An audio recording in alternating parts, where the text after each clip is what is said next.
Thank you for joining us for another episode of Cryptocurrent. Just one quick reminder.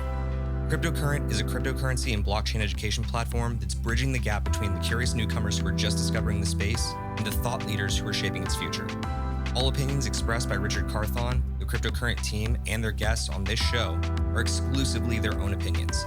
You should not treat any opinion expressed by Richard, the team, and their guests as a specific inducement to make a particular investment or to follow as financial advice. This show and any other Cryptocurrent production is exclusively for informational purposes.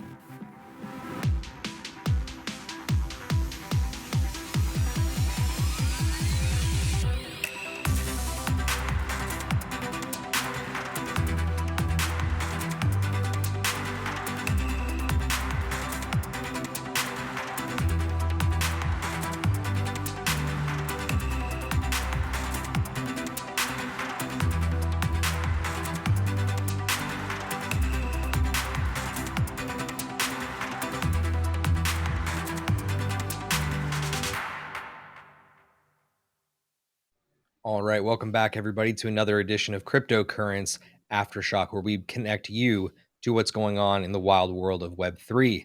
Today, I am joined by my co-host, Richard Carthon, or at least we hope. Richard, how you doing? Doing good. Did a whole lot of moving in a new place with new Wi-Fi, so trying to get all that situated. Hopefully, I don't spaz out, and hopefully we get all that figured out. But other than that, another interesting week in crypto, but a lot of things to unpack today. How about you, Steve? How are you doing?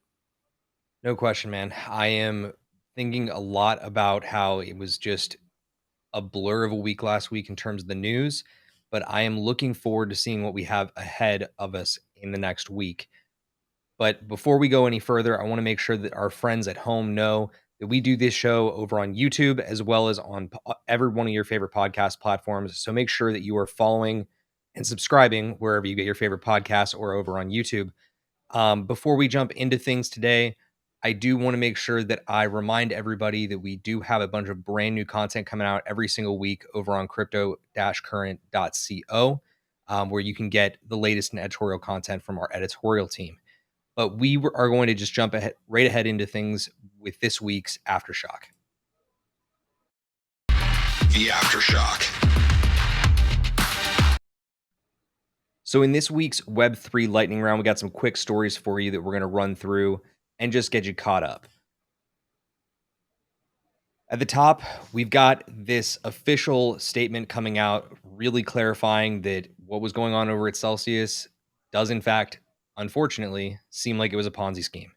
So according to a New York Supreme Court filing across the last week from a company known as KeyFi against Celcius, they were quoted in the filing that faced with a liquidity crisis, Celcius began to offer double-digit interest rates in order to lure new depositors whose funds were used to repay earlier depositors and creditors. Pretty much point blank the definition of a Ponzi. But it does go a little bit further because KeyFi, as it turns out, is actually run by one of the most prominent members of the mutant ape community, which is the mega mutant 0xB1, who detailed the entire situation behind what's going on with their conflict with Celcius in an entire tweet thread. So I encourage you, if you want to learn more about this, go over to 0x_B1 on Twitter and read up a little bit more on it. But Richard, what is your read on this? What do you think of this case and what it means for Celcius in the long term? If the facts presented in this case are true, which again at this point it's a legal case, they have to figure it out.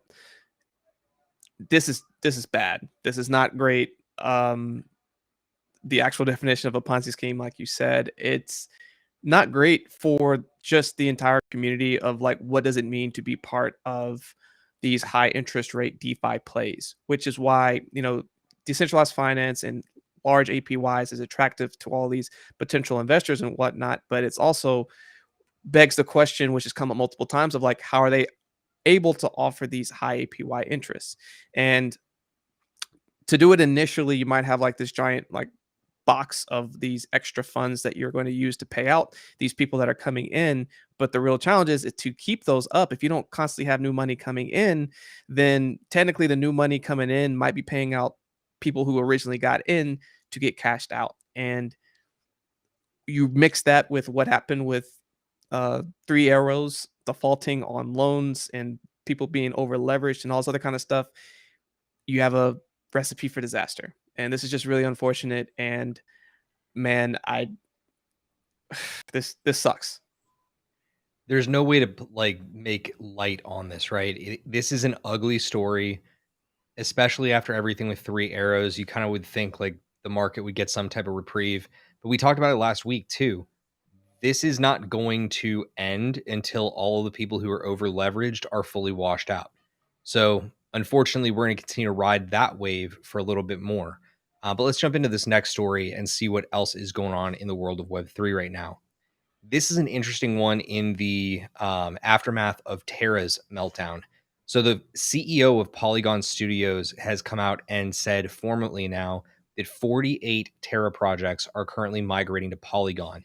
Do you think this is the first of a mass migration from other networks as well to Polygon? Because another piece that just started coming out is there's now a massive suit accusing Solana of being a security. So I think there's an opportunity for Polygon, at least from my perspective, to really become a central hub for more of these projects. What do you think? I agree. I mean, Polygon works really well. The biggest challenge that I see with Polygon is just for most people to get over and use the Polygon services is an initial hurdle. There's not a really quick and user-friendly onboarding tool. Yes, there's the Polygon bridge where you can come in, bring your ETH, convert over to Polygon, and then like start working in their ecosystem. Sure, once you're on it, amazing, fast, cheap, all the great things for a recipe for success. To get to that point, though, there is a hurdle. So I think if they can continue to make that onboarding a lot more easy and that user experience a lot more seamless, they easily could continue to take a ton of market share and get more and more of these projects starting to get built on it. A lot of the companies that we're seeing over at Cryptocurrent are reoccurringly being built on top of Polygon. So it doesn't surprise me that the Terra Luna projects that we're building over there are choosing Terra. I mean, are choosing Polygon as their go-to choice. Well, my hope is that we start to see more people transitioning over onto different networks like Polygon, but time will tell ultimately what, which layer two solutions end up winning out. But let's jump into our final story in the Web3 lightning round, which is again calling back to Three Arrows Capital. This one I think is probably the worst news of the week. For sure.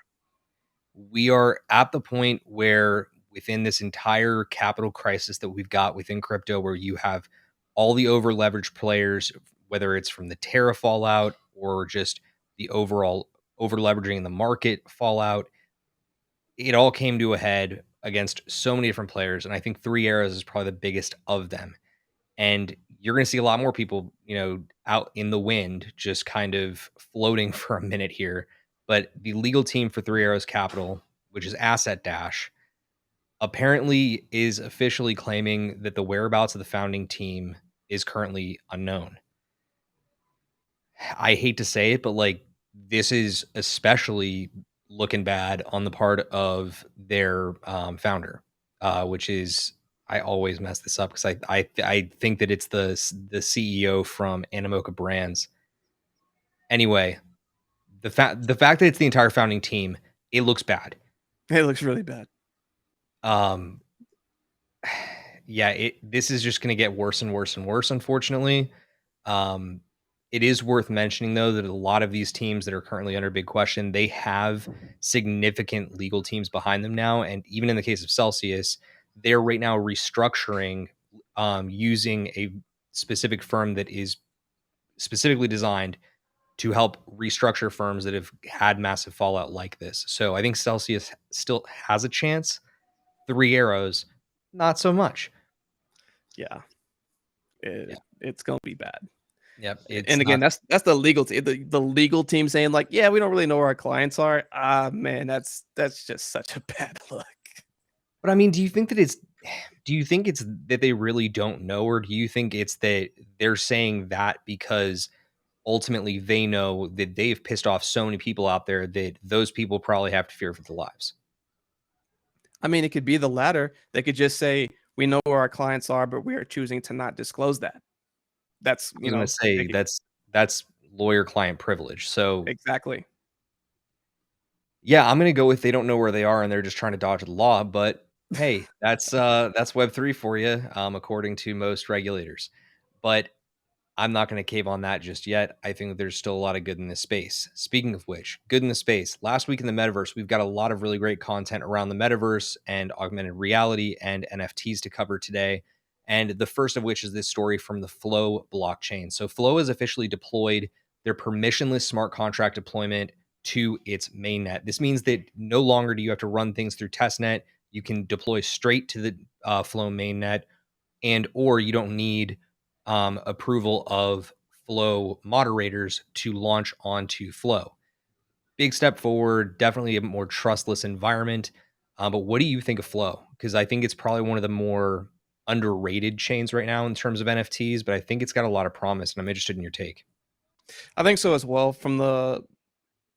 Web from the people that I know that are building on top of this, they have nothing but great things to say. Like they are, if you meet someone who's building in this environment, they are very adamant and they're very passionate about building on Flow, and they say just how easy it is to be able to build on it. So because of that, everyone always is in love typically with the ecosystems are underlying technology that they're building on top of. Some not so much when you're dealing with like Web 2 and you have to use certain protocols. But like again, people that I've spoken with Flow are pretty adamant about like how awesome it is. I hate to make the direct comparison, but I'm just going to lean into it because I know that I have been guilty of being a Cardano fanboy like in the past, but that is really starting to become the clearest comparison. When people are raving fans of a L1 blockchain, they don't ease up at all, ever, until the price like falls to 90% of the all-time high. But that's a different story for a different day. In this case, I think Flow is starting to garner that type of love and fan attention that they're going to be very long for this space. I'm really looking forward to seeing what else comes from the Flow blockchain in the future. Our next story comes from ENS, otherwise known as the Ethereum Name Service.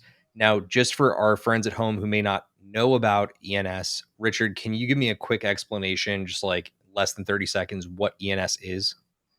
So when you send something to an Ethereum address, it's a pretty long amount of characters that it's sent to. I believe somewhere between like 24 and 30 something. Now, instead of doing that, if you want to make it as simple as the word air, so it'd be air.eth. That's all you have to send it to. So super small, super quick. You can make a quick, short thing that you can send, and it would take the place of a super long Ethereum um, address. Perfect. So that basically sums up what ENS is and why it's so useful. Now that you understand that, you'll understand that at the same time, the NFT space right now, because they sell these domains as NFTs, the rest of the market is down. However, ENS domains have officially surged by 200% in terms of registrations over the last couple of weeks. And the bull run is still going for ENS registrations and ENS domains because they just sold 000.eth for 300 ETH. That's insane. Some of the number games that you can play in the ENS domains world, it's really, really remarkable. Because you have to think of it this way. You have so many collections out there of 10K PFPs. So just 10,000 profile pics of Bored Apes or of Cool Cats or of on-chain monkeys and all that type of stuff. And when you think about it, you have a number that's identified to that specific monkey. So if that's the case across a number of different collections, the person who owns 000.eth could go and license a subdomain for BAYC or BAYC dot 000 dot ETH associated directly with Bored Ape Yacht Club 000. Or, I mean, the options are really limitless on it, but this specific domain was at a massive premium and it sold on secondary market. It's pretty cool when that sort of thing happens. And I'm really, really hopeful for what ENS is going to bring to the market in the future because I don't see any true mainstream adopter accepting the wallet naming mechanisms and the wallet string as it is right now, your public address is unusable. This presents opportunity. So, I mean, I Yeah. know that you have your own ENS, and one day you'll be able to finally get Carthon.eth from whoever has that. One day. But I know for sure that I'm never going to get my hands on Miller.eth. I've kind of caved on that one. That one's water under the bridge. But let's move on to our next story. Our next story in the metaverse this week comes from Teller. Now, you may be asking yourself, Teller, I thought that was a DeFi protocol. The answer is yes, that is absolutely true. But this week, the DeFi protocol Teller is moving into the NFT space. Richard, can you tell us a little bit about this? Yeah. So what Taylor's trying to do is allow you to buy an NFT by basically putting like down a down payment, and they're going to front the rest of the money so that you can then have that NFT and then you can pay it off over time. So there have been a lot of things in regular Web 2 companies where they're allowing for a lot of people to buy now and pay later, almost like if you're familiar with how a credit card works, where you literally are given a credit limit where you can go buy, let's say, most people when they first start out get $1,000, $2,000 credit limit. For simplicity, let's call it $1,000. So if you want to go buy an NFT right now that costs $1,000, max out your credit, what they would probably say is, give us $100, and then you basically have this line of credit for $900, and you're going to pay that off over X amount of time plus interest. And so what they've done is create this DeFi protocol for the NFT space. I think it's really interesting because it, to me, mirrors what's going on in like car financing, right? Like you can go in and you can get a car for like a specific down payment and then pay it off by, monthly or quarterly payments going forward. This gives you that opportunity as well. Now, my big question with this that I don't have the answer to just yet is, what do those terms look like? Because ultimately, Teller isn't asking you for like your credit, right? It's not like Yep. that. But what's kind of wild about this to me is that they're not looking for any of your past credit history or if like you're a fraudulent user at all. They don't care who you are because it's all on the blockchain to them. If you default, ultimately, I think the contract will pull that NFT back over into their possession. But what's interesting is that all of the collections that they're supporting right on the launch of this Ape Now Pay Later service, they're all blue chips. So you've got Bored Ape, you've got the rest of the Bored Ape properties like Mutant Ape Yacht Club, Other Side Deeds. I believe you've got CloneX, you have Cool Cats. Like it's all of the biggest projects that are already integrated into the service. And I can see a lot of people taking advantage of this, but it's all going to depend to me on how long the financing really looks on paper or on Yeah. chain. Right? I mean, like, would you, if you were put in the position where you're like, okay, I can do a down payment of 5 ETH to get my hands on a Bored Ape, and all I have to do is pay 1 ETH for the next per month for the next 50 years. Would you take Oh, yeah, that? if they have those terms, absolutely. Will someone would they give that long of a contract? I seriously doubt it because they would have to be sitting on so much money. And then the other thing I'm also curious about too is, okay, let's say that they buy this NFT, right? Do they keep it in their possession until it's fully paid off? Because for example, like you brought up the car example, when you buy a car, even though that's your car, they don't give you the like actual like notice of like the ownership of that car until it's finally paid off, right? Like you don't have the title of that car until it's paid off. So will the same thing happen in this NFT where let's say you buy a Bored Ape for 100 ETH and you'll have to put 5 ETH down and now you owe 95. So if you miss a payment or if you're late 15 days or whatever it is and you miss 2 payments, do they automatically keep all that money and yank that NFT back and now they can go back and try to do it again? Like, dude, there's so many questions that I have, but all the same, I think it provides a unique opportunity for people to start being able to get some of these higher profile type of blue chip NFTs at a more affordable cost. Yeah, it's really interesting to me, and I'm glad to see that they're now pushing the boundaries of what's possible within the space. But it's different, man. I was not expecting us to see this yet, and I hope that there is clawback in the way that smart contract's written to where like they can claw back on the NFT if like you miss a payment. But Yeah, I don't really understand how that would work because I don't think it would work if it stayed in their possession. That bit wouldn't make a ton of sense to me. But time will tell, and we will. Time will tell her. Yep, I'm making dad jokes. Anyway, There we go. time will tell, and we will keep you posted on this one as we move forward. In our second to last story, this is, I would say, my favorite story of the week because it's really brand new territory.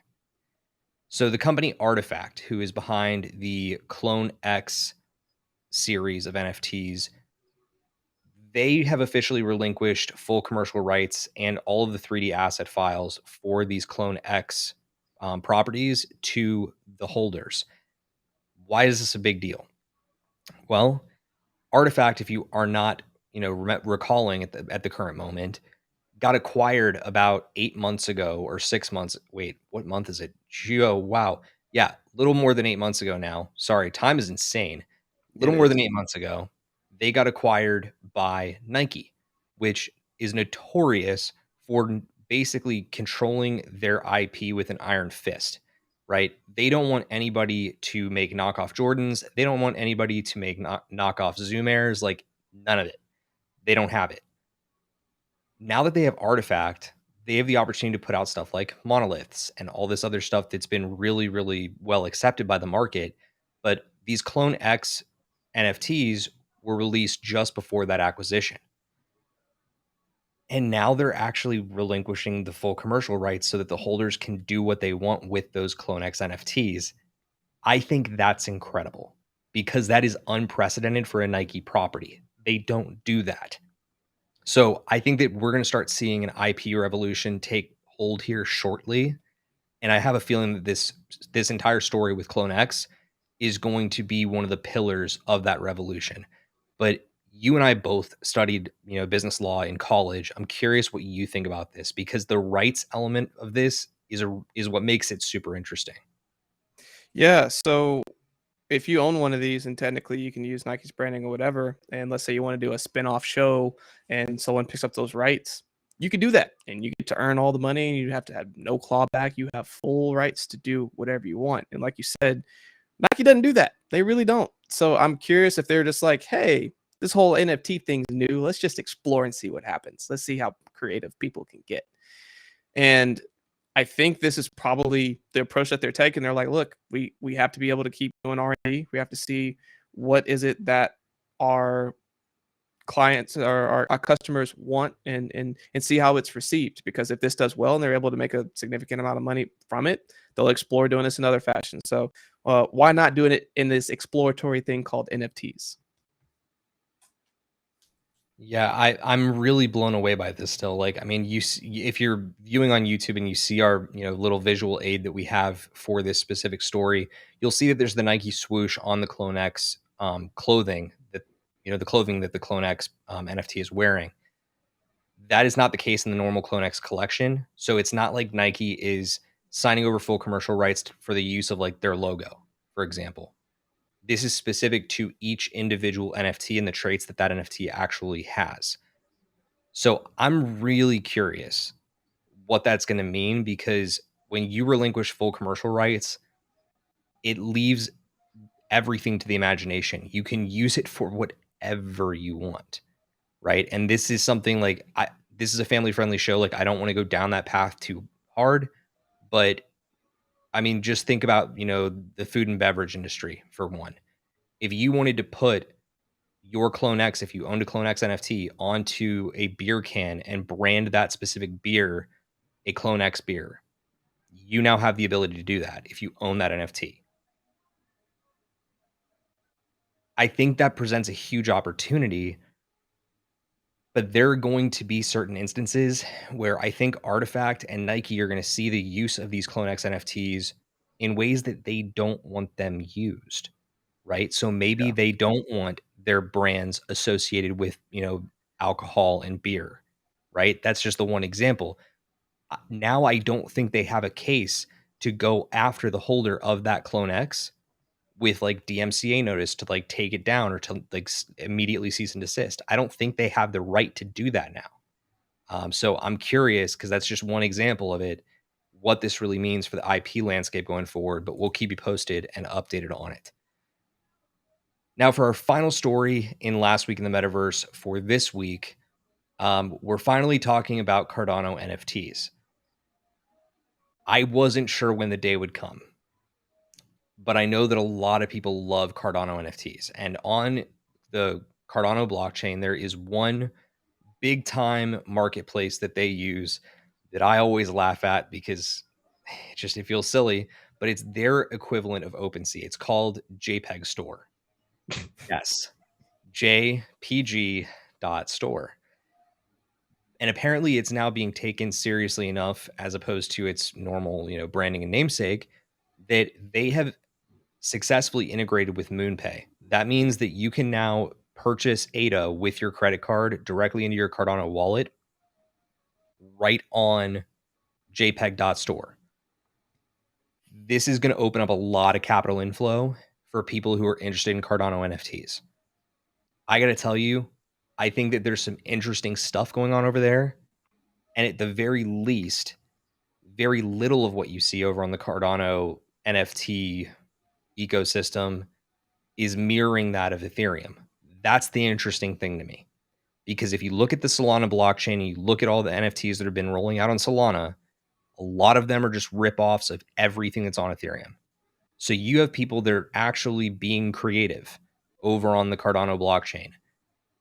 They're doing stuff that's original. It's not just ripping off other collections. I think that's pretty interesting. But what is your take on this? Is this really going to be another thing that gives Cardano a leg up in a time of need?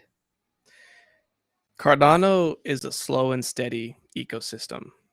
They are rolling out things very slowly, but I think they're trying to be methodical on making sure what comes out can hold up.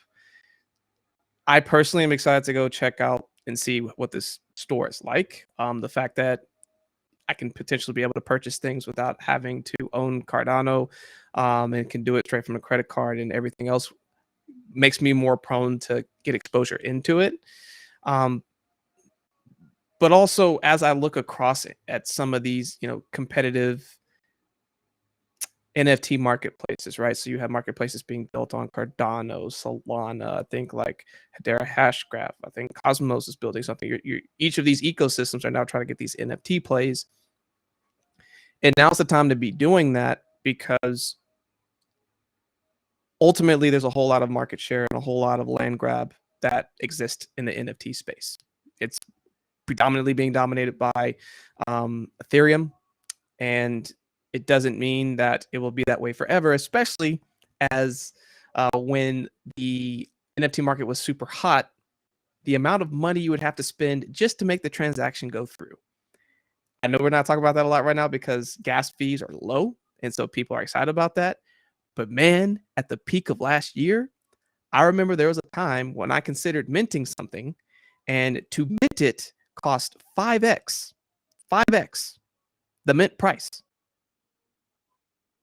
So until that consistently is a problem that is solved on Ethereum blockchain, which how can you solve it until they go to proof of stake? If they continue to do proof of work as it is and things pick back up and the system gets jammed up again, you're going to run into that issue again. And then that's when you're really going to see more and more people say, forget this. I'm not spending all this money to create and to spend money to buy something. On top of buying something, right? So like imagine going to the gas station and you put in $10 worth of gas, but they're saying, hey, it's gonna be $20 for you to pay me this $10. You would be infuriated, right? So until that's solved, there's an opportunity. And Cardano's taking it. I think JPEG Store sounds like it could be a really unique opportunity. So I know I'm gonna personally go check that out. And see, this is a great example of things being like, time is always a factor. And in the NFT world, you lose track of like when things really happened. I mean, and this happened when I was reporting on the artifact story. But Richard, you're talking about like when the market was at its peak, and that was when like the gas prices were insane. We're 3 months removed from the other side land sale. It hasn't even been like last year. That was when we were seeing gas prices were up around 5,000 to 8,000 Gwei for an hour. Insane. right? So like it's really incredible, but I think that the interesting thing here that I think we should be taking away from this story and a lot of like the overarching themes that you and I talk about here pretty regularly is that each of these networks and each of these solutions, whether they're dApps or L1 blockchains or scaling solutions, they're all evolving at their own pace because of the way they're engineered from the top down, right? Vitalik wanted to move fast and break things and then fix things. Charles over at Cardano really wants to make sure that when they roll something out, that it's ready to be rolled out. They do all sorts of research behind the scenes. It's all math and science before they ever roll out new feature sets. I think both have like merit, and I don't think there's a wrong party in it. But you look at what it's taken so far to fix Ethereum to get to proof of stake, and it kind of to me evens the playing field further, right?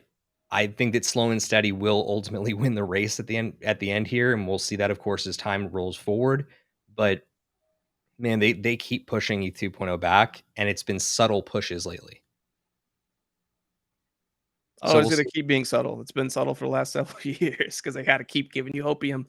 But man, you're hearing it across the board, not just us. You're hearing it from other people who are observing the market that are genuinely concerned about the future of ETH if they can't deliver on proof of stake. And it's like, how long can you keep hearing someone saying they're going to fix something, they don't, and it continues to be acceptable? So I think that we all will see in time that a multi-chain future is what we're really going to end up with. But again, like you really don't know what's going to happen until you're there at this stage, right? It's so early. And I think that's why right now is the right time to be making educated guesses based on a lot of fundamental analysis and research into the projects that you actually have interest in, right? That's the big message, especially during a bear market, is look for the targets that you wanted to buy during the bull and establish which ones through research are your best options going forward. And that's where you want to be investing right now, especially while the market's down. But that is going to wrap up this week's Aftershock. We appreciate you being here. Richard, we have a ton of great content over on crypto-current.co, including editorial content, but also our interviews, which drop every Monday and Friday on YouTube and on your preferred podcast platform of choice. Who did you speak with this week? Who did you speak with on Monday? And who are you going to be speaking with on Friday? So Monday, we had Sarah Figueroa, who is one of the co-founders of GeoJam. GeoJam is really cool platform that makes it fun for creators and fans to create together. So you essentially can go on there and like, as for example, they did a drop with Mariah Carey, and if you were to purchase one of these like special one-of-one type of experiences, you got to fly in a commercial jet with her to I think the release of one of her like new singles or something like that. Like a really cool like straight away experience. So what you're able to do is connect even closer with your different communities and really listen to them and provide these unique experiences that they're requesting. And then Friday we have Karim Kea, who is the CEO of First Batch, and he is one of the first people doing proof of interest protocol. And what they are doing, if you've heard of like Soul Bond NFTs, they are in the process of creating these and having it basically be a way that your digital avatar, that it becomes like a representation of you online that like kind of follows across interoperable to all of these different metaverses that you go into. So another really cool one to check out.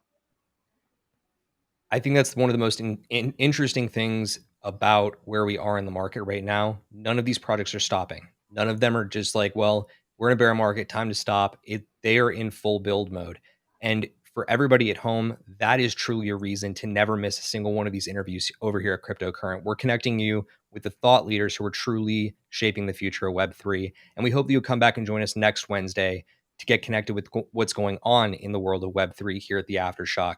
But I've been Stephen Miller. You can follow me over on Twitter at SteveMiller_PHX. He's been Richard Carthon. You can follow him at Richard Carthon on Twitter. But we will see you next week for another edition of the Aftershock. We hope you have a great week, and we hope you stay cryptocurrent.